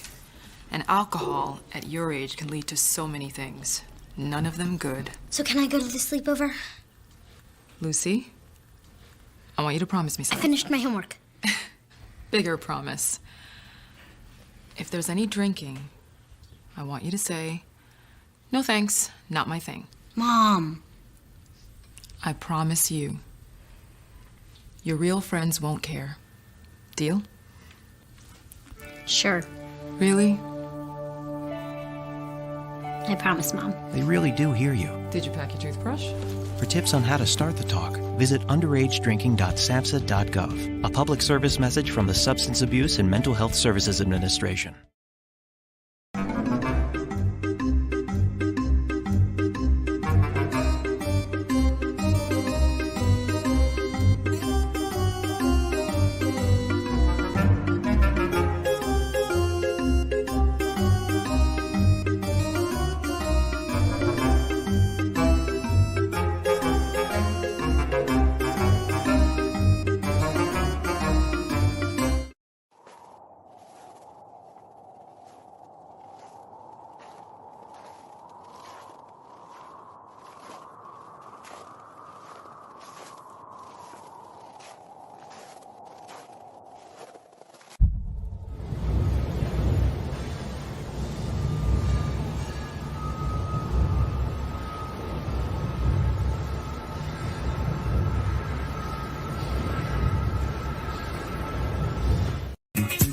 Hey, this is Dr. J, and I listen to Sean and Maya in the morning.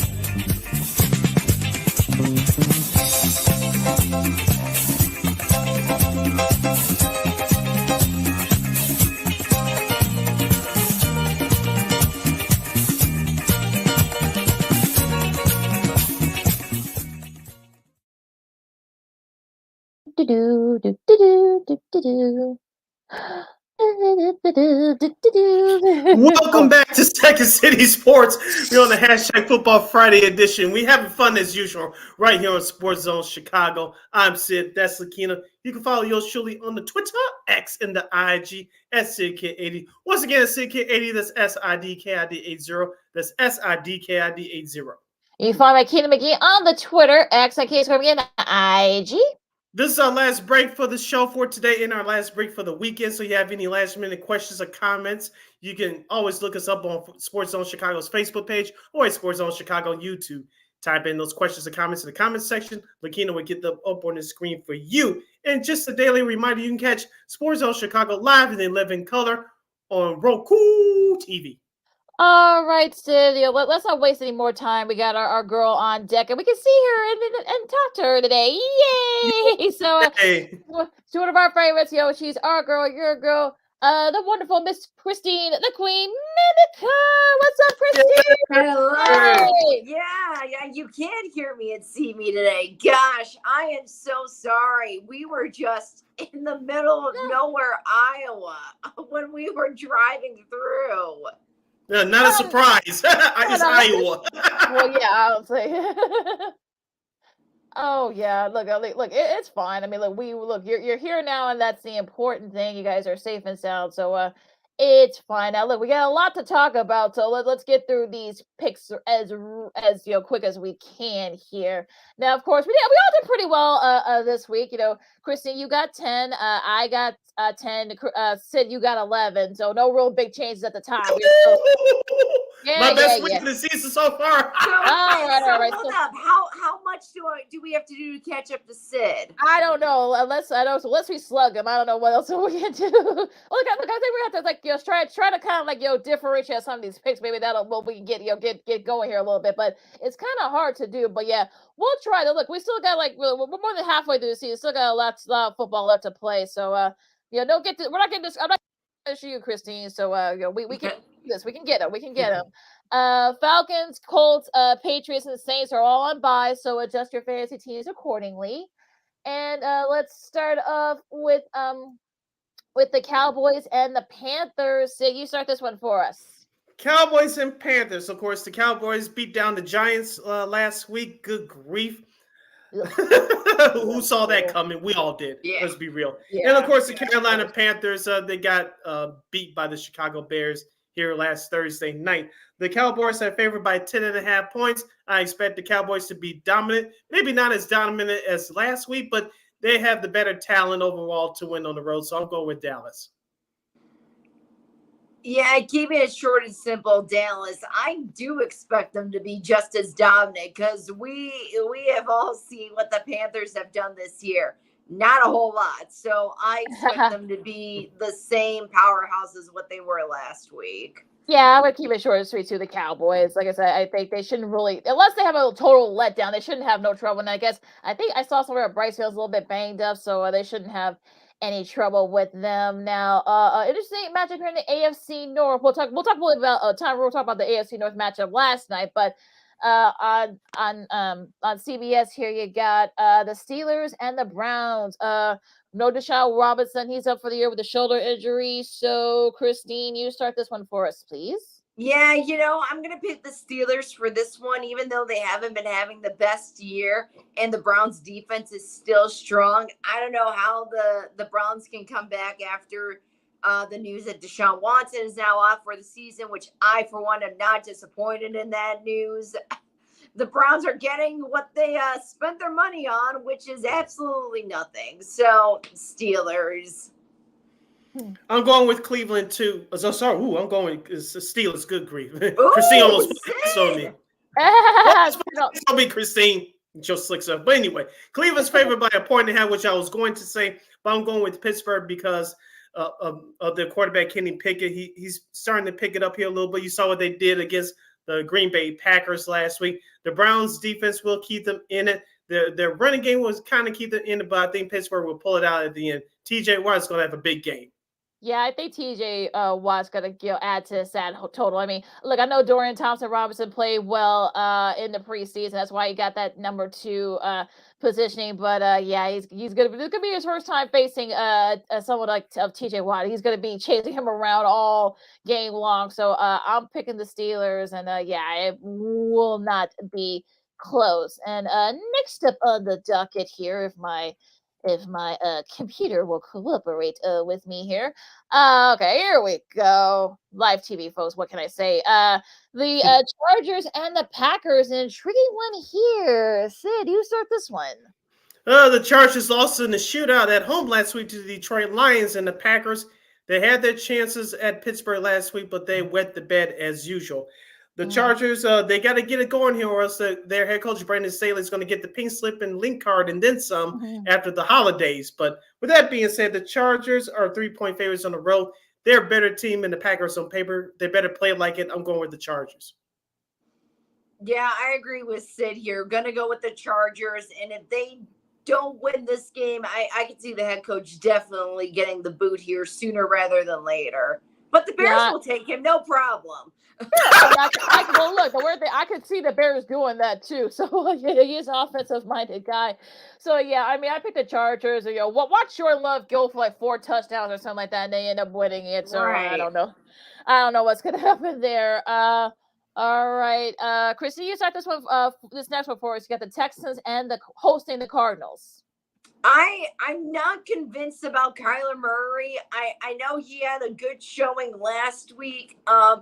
But still, when you miss basically almost a year and a half, basically a year and a half, I'm still not convinced with what he can do with the team. I am convinced though with CJ Stroud and the Texans that they have definitely been the surprise team of the year, and the Texans definitely won the draft for sure. So I'm picking the Texans here a little bit because they're at home, but a little bit more because CJ Stroud has just been dominating this year. I'll keep it short and sweet. Houston's favored by 6 points at home. They did upset the Bengals on the road last week. I know the Cardinals barely got a win over a mediocre at best Atlanta Falcons team. I'm going with Houston.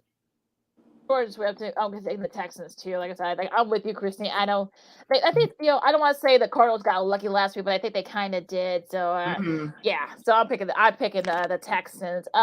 Incidentally, this next game, our buddy Spiro Diaz will be in Jacksonville for this one. The Jaguars coming off just getting pummeled by the 49ers. They host the Titans in an AFC South matchup. Sid, you start this one for us, please. Trevor Lawrence and Travis Etienne. Both of you guys, please stand up. Please stand up. Please stand up. Both of them combined gave me 6 points on my fantasy team last week, but that's neither here or there. But I think, as you mentioned, Lakina, the Jaguars got humbled at home by the 49ers last week. The Titans, they're struggling. They lost at Tampa against Christine's Baker Mayfield's last week.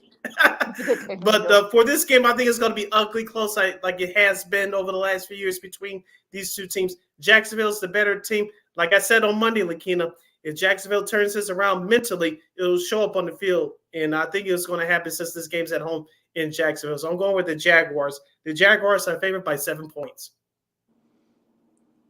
I think this is going to be a good game for Trevor Lawrence to get right. He's had another rough year.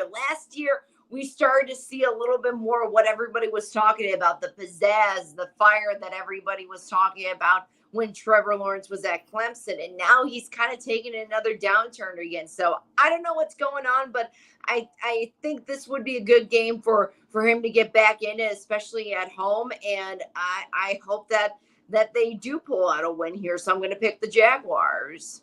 To keep it short, I think the Jaguars, this is a perfect get-right game for them. They can kind of get it, figure things out. And the Titans, I think they're kind of at a crossroads right now. Will Levis, got humbled a little bit the last couple of weeks. So I think the Jags shouldn't have trouble, but we'll see.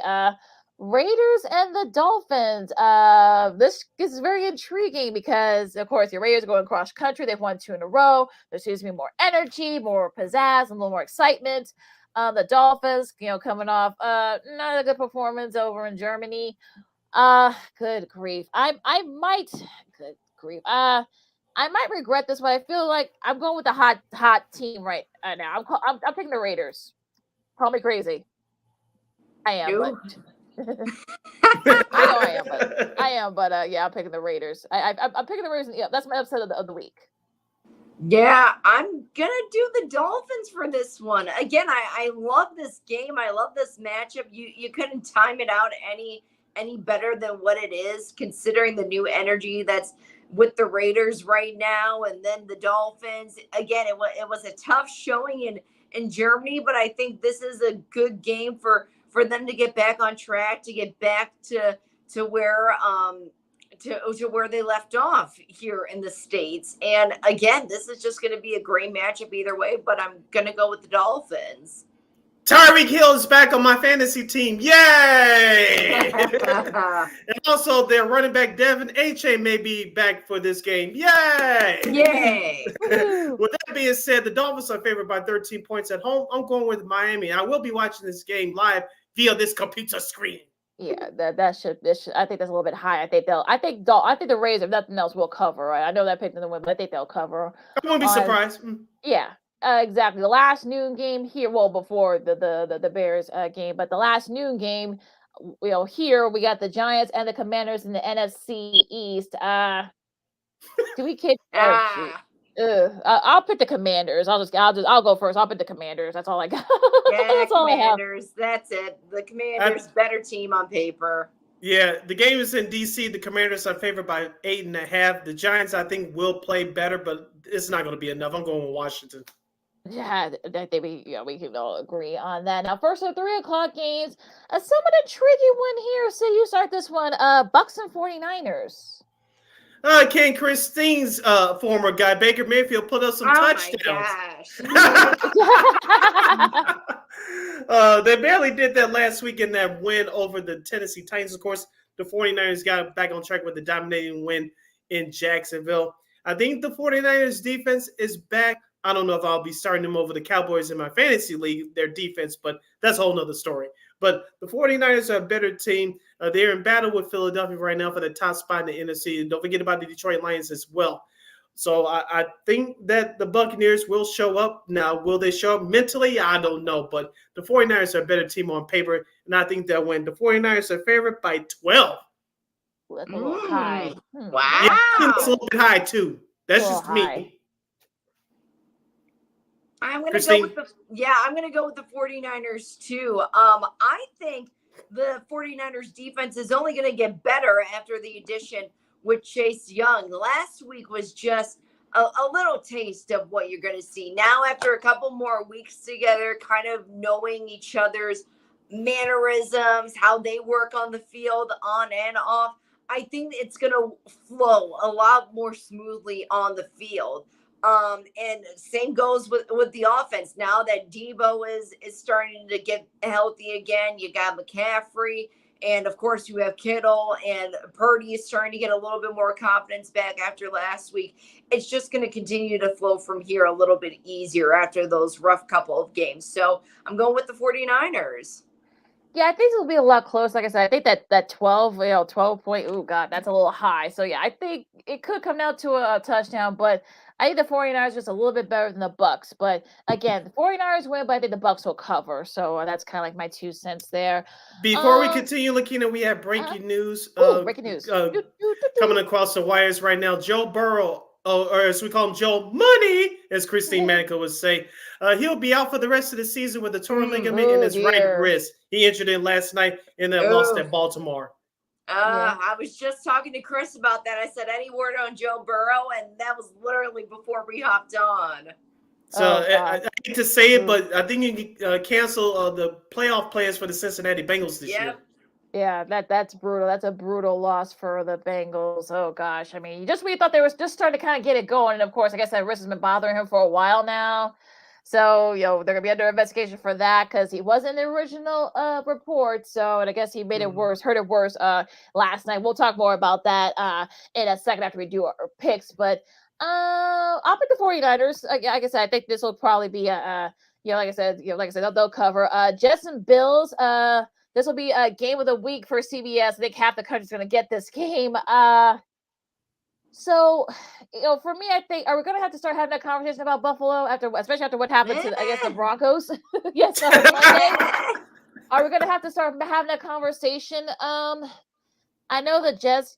Good grief! I'll say the Bills. I might hate myself for on Monday, but I'll say the Bills. I mean, I'm not giving up on Buffalo just yet. I don't think I want to give up on them. I think they can get it right. I know they had a lot of injuries on defense, but I'm hoping they can get together. Jets, I know played them.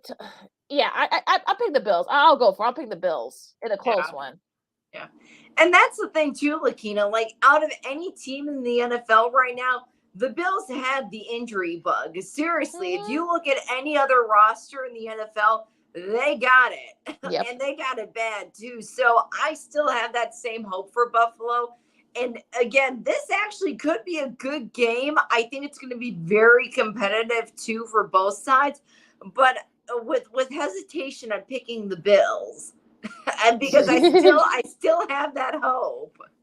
I know the Jets beat them on opening night. Of course, Aaron Rodgers barely 4 plays in injured his Achilles, and the Jets needed that punt return in overtime to beat them on opening night. But things are different now. It looks like Garrett Wilson, their star wide receiver, talking about for the Jets, may not play in this game. I think Buffalo, I think they may be fugazi too as far as the playoffs this year, but I think for 1 week they'll get back on track. So I'm going with Buffalo, and the Bills are favored by 7 points at home. Oh.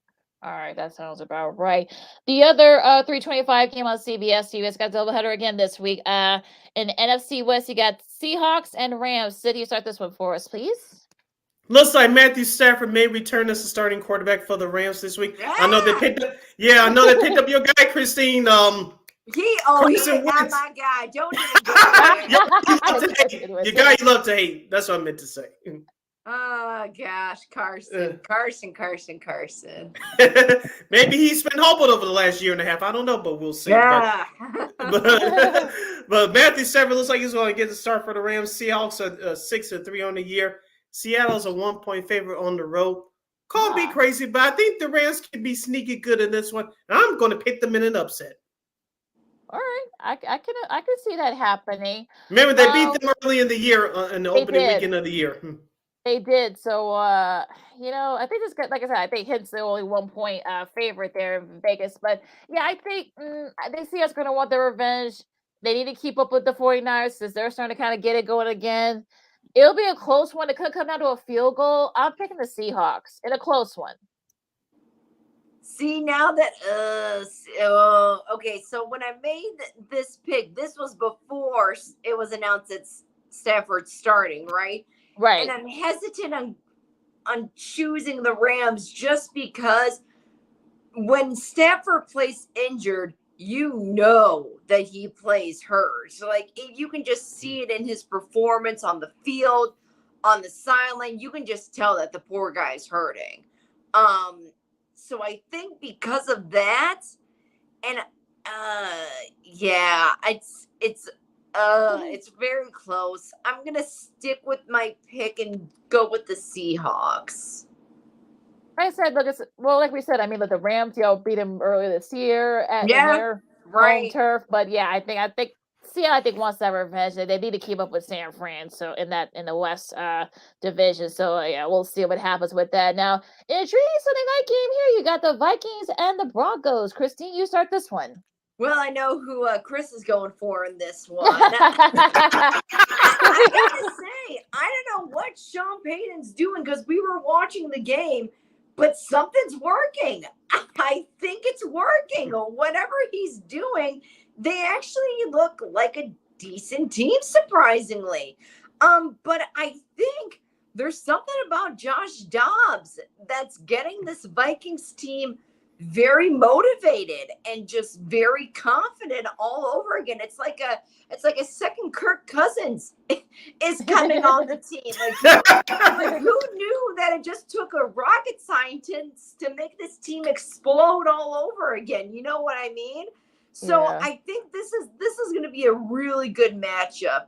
Despite the Broncos at the beginning of the season, I think this is going to be a really good game. It could actually go down to the wire. But I'm going to pick the Vikings for this. I love their energy. I think Justin Jefferson could be back for this one. If not, was he back already? No, he's not back yet. He's not back yet? Right. Rant. Well, it's still Friday. He could be back. I don't know. So I'm putting that out in the universe. Maybe he'll come back. But either way, I think it's going to be a great game. And this could be a real test for Josh Dobbs. So I'm pulling for him for this one. I'm going with Denver here. They're 2.5-point favorites at home. I know they're coming off a short week because of their win at Buffalo on Monday night. Russell Wilson, you don't have to put the ball in his hands anymore. He doesn't have to carry you. I think that's one of the key factors why the Denver Broncos have turned it around, along with Javonte Williams with that running game. But the defense for the Broncos has stepped up as well. On the flip side for the Vikings, you mentioned Josh Christini's had a great start. I thought he was going to crumble in his home debut. I was wrong, even though the Saints almost came back to beat them. But I think it's going to be closer than what people think. And I can see Denver win this game between 3 and 5 points. So I'm going with Denver at home. Yeah. Gotta remember that Minnesota's a fourth quarter team too. Right. Exactly. Yeah, that's one of the reasons why I'm picking Minnesota for this one, because I think, look, the lure of Josh Dobbs and interesting though, Russell Wilson actually has more TDs now as of this week than he did all of last year. So something is sort of starting to click, but I just don't think they're there yet. The Vikings are kind of like, I don't want to say they're like the destiny, that I don't know if that kind of thing, but I think they could definitely be one of those teams where it could get a little bit of a tear. So we'll see what happens. This should be a fun game though, nonetheless. Going to Monday night, the rematch of the Super Bowl. You got the Eagles and the Chiefs, and apparently Taylor Swift's going to be there too. Okay, yeah, you be. Apparently, I don't know. Travis Kelce's parents. Okay, that's nice. Sid, you start this one for us. If there's I'm gonna check in a second to see if there's gonna be a Manicast for that one. If there's so, how many times they're gonna mention the Kelce Brothers podcast, which is very good by the way. But this is a rematch of last year's Super Bowl, which the Eagles should have won. But if it wasn't for Branberry's stupid PI call, which was very obvious, Philadelphia would have held their first Super Bowl title in many years. But right now, KC has 2 in 4 years. But I think this is gonna be a physical game. This is gonna be a great game. But I'm still not feeling right about that Kansas City offense. It's just something's just not there. I know Eric Bieniemy, their former OC's now with the Washington Commanders. Matt Nagy, as we all know, is taking over now.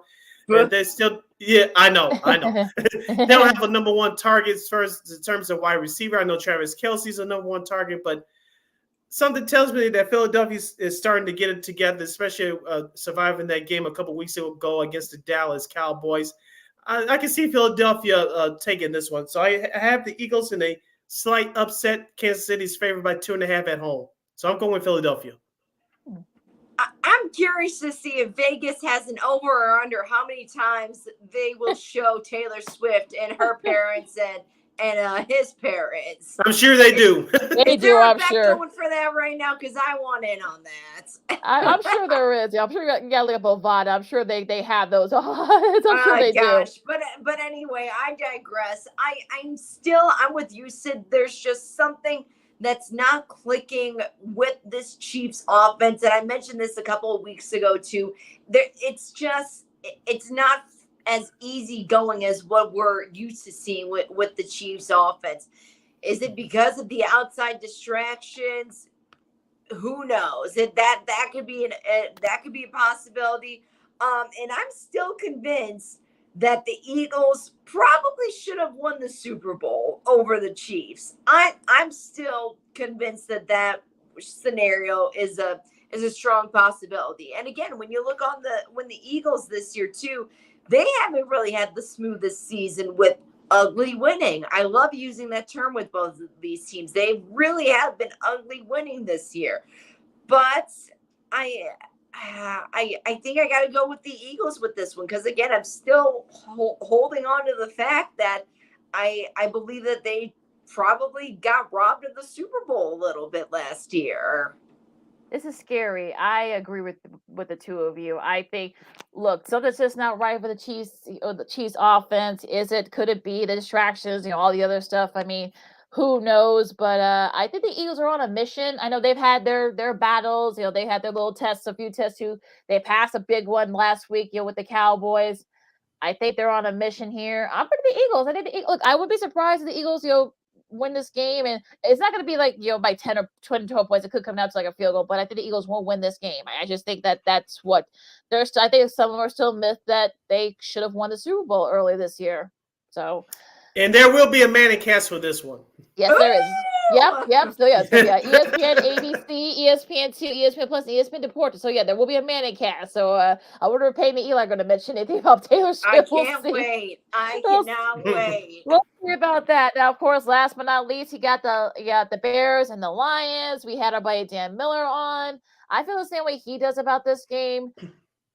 I mean, I think the Bears will do enough. Like I said, I'm going to do this. This is going to be like my little thing the last few weeks. I think the Bears will lose, but I think they'll cover with Justin Fields back. I think they give him a good shot to win. I wouldn't be surprised if they do. But I think the Lions, they want to be proven as a team to beat in that division, especially in all of the NFC. They need to win this game for sure. You need to win your rivalry games and your divisional games. So I'm picking the Lions here. I heard something the other day on 670 that I thought was very interesting. You almost want to root that Justin Fields wins. And the reason why they said that is because you want him to win, because you want to show him off to other teams so that he could be valuable to them, that he is worth something and he could benefit them. Because I don't know about you guys, but I think it's almost obvious to me that they're about ready to move on from Fields at this point, especially if this game is going to go south, in my opinion, anyway. And if that's the case, you want to root for him. You want to root for him. Sid, we've talked about this. I haven't been a Fields hater. I've always said he's a great athlete, but he just has never fit with the Bears system and their mold and how they've always shaped quarterbacks. And that's okay. There's different teams for different quarterbacks. There's a reason why there's 30 plus teams in this league. Pick one, go. But it's very important to win divisional games. And this one is very important, especially when they're at the top. And more likely the Lions will be moving on to the playoffs after the regular season. And I do think the Lions are going to win this one. Do I hope that it's going to be close? Again, for the sake of Fields just showing off what he can do so he can be marketable to other teams? Yes. And I hope it's just not an embarrassment, in other words. Yeah, the Bears got embarrassed in Detroit last year, so hopefully it's not a repeat performance. But with Justin Fields being back, especially for my fantasy team and DJ Moore, they'll help me out. But with that being said, I think the Bears will have a better chance on offense with Fields being back. David Montgomery, the former Bear running back on the other side for the Lions. I don't know if he's going to have a big game statistically, but I would not be surprised if he has a touchdown or two in this game. So I would not be surprised at that at all. I think, like Lakina said, the Bears would keep it close. And surprisingly, the Bears have been very good against the run. And don't forget, the Bears didn't have this player the last few times that they played the Lions, but Montez Sweat, who they acquired a couple weeks ago via the trade, he's going to make a difference. He's going to try to cause Jared Goff to have throw a couple of balls prematurely. So I think that's one of the other main factors that's going to keep the Bears in this game. But at the end, Detroit is going to have just a little bit more than Chicago. So I'm picking Detroit. They're favored by 7.5, but I think the Bears will cover. Yeah. And let me just add really quick with the whole Montez Sweat and the defense really quick. They do look better with him on it. Remember how I said last year that the defense looked small, like they looked like they could not hold the line for the life of them? They got some meat on them now. Like I looked at the line the other during that Thursday night game, and I said, "Oh, okay, this looks way better already than what it did last year." So the improvements are coming slowly, but they're coming. Yeah, absolutely. So we'll definitely see what happens in this game, and that is our picks for this weekend in NFL, Week 11. Goes to Second City Sports. Sports in Chicago, Lakina McGee, Sydney Brown, our girl KXRB is Christine Manika. Okay, so where do you guys want to go first? Do you want to go? Well, Christy, I know you have a lot to say about Miss Carissa Thompson, who works for Fox Sports. We're gonna go there. We're gonna talk about. You want to talk about White Sox first? Go White Sox first. We could go White Sox first. Yeah. Yeah. White Sox made a trade last night while you were sleeping, if you will. And no more Aaron Bummer. I know that makes. I know Sid's not too happy with that. Yeah. But they did get 3 players from Atlanta, and I'm going by our buddy Joe Lazowski from Sox 35th, the podcast and their website there. They get White Sox get Mike Soroka, Jared Schuster, Brayton Shoemake, infield Nicky Lopez, and right-handed starter Riley Goins. And the Hall's decent. Yeah, they got 5 players for 1, but at the same time, though, a couple of those guys have expiring contracts, so I don't think you really got too big of a haul there. Yeah, you got 5 players back, but I got the 2 White Sox friends here. So, Christy, what do you think about that trade? It's interesting. It's exactly what you said. A lot of those guys are at the end of their contracts, so I don't know what they're going to do for the White Sox, but it'll be interesting to see how they're going to be developed into this new system. I thought it was interesting. I didn't get a chance to get on last week. I thought it was very interesting with the new coaching staff, how a lot of the coaches now are from the Angels organization. Mm-hmm. And I didn't get a chance to highlight that with Chris, but it's just very, I don't know, it seems too random to me, if that makes sense. I know new GM Chris Getz said last week during that shortened GM's meetings, he said that he didn't like this team. So you can post a for sale sign out there at Sox Park. So this is one of perhaps many moves coming. Before we get to Carissa Thompson, Christine, I know you didn't get a chance to comment on Jason Benetti on air last week, but he was on a podcast with Richard Deutsch earlier this week. I had a chance to listen to it yesterday, and he really said what he wanted to say in a short, limited amount of time. It's been a week now since he's been let go by the White Sox, and now he's over at Detroit with the Tigers, their new TV voice. What did you have to say about Jason Benetti's departure, how they all went down? And just for the record, the Jeff Agres of the Chicago Sun-Times had that article yesterday, in yesterday's Sun-Times. Go look for it on the internet to find out more information. Christine, what are your thoughts about Jason Benetti's departure? Players come and go. That's just part of the business. Sports, baseball, football, basketball, whatever, at the end of the day is a business. But to have a talent like Jason Benetti, like that, just slip away pretty much from an organization like the Sox, an organization that he grew up with, that's a shame. That's a shame in itself. I mean, if I was the organization, I'd say, all right, pay up, Jerry. Like, pay the guy. Like, if that's what this was all about, give him what he deserves. Because think about it, national broadcast, the Olympics, basketball games, the guy's going places. And he's such a huge inspiration to broadcasters everywhere. And he was not just a broadcaster, but he was a fan too. And he made the games enjoyable. So I'm very disappointed in the organization that they didn't do more to try to keep him, or they didn't even try, in my opinion, it seemed like. Yeah, absolutely. It's unfortunate. And I'm not surprised, the Book spoiler on. Look, we heard those rumors for like the last few days after the news came out last week. So I'm not surprised that Jeff confirmed what we already knew. So that's not surprised at I think what made it worse was that Detroit was just rubbing it in our faces right away. As they should have. Well, yeah, right, they got every right to. They got every right to. Just real quick, Lakina. Yeah, the White Sox organization fumbled the bag here. As Christine mentioned, you had a hometown guy that was a fan, gave him his dream job, which he earned, by the way. Yep. And then you don't treat him with any respect. That was just terrible. And the Sox deserve every bad thing that happened to him after that, because you don't even treat your own with respect. That's just unbelievable. I'll leave it at that. Pretty bad. Yeah, it's pretty bad. Yeah. I know we're going to be having a lot this, so we got a few more minutes here. But Carissa Thompson, you gave us the article yesterday, Sid, on our message on our message board here. Well, our little message chat here.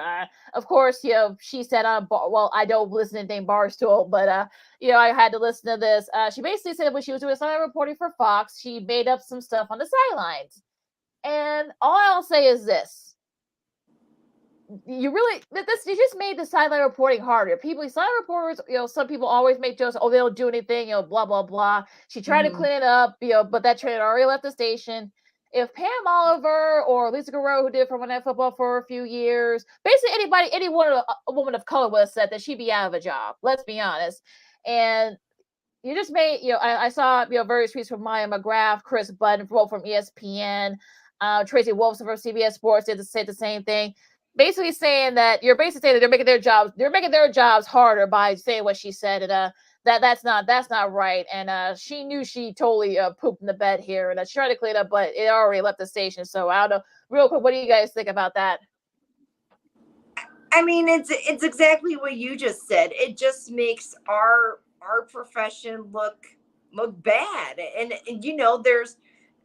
I'll say this to any young journalist that's watching it: that technique that she did, that's not the way to go.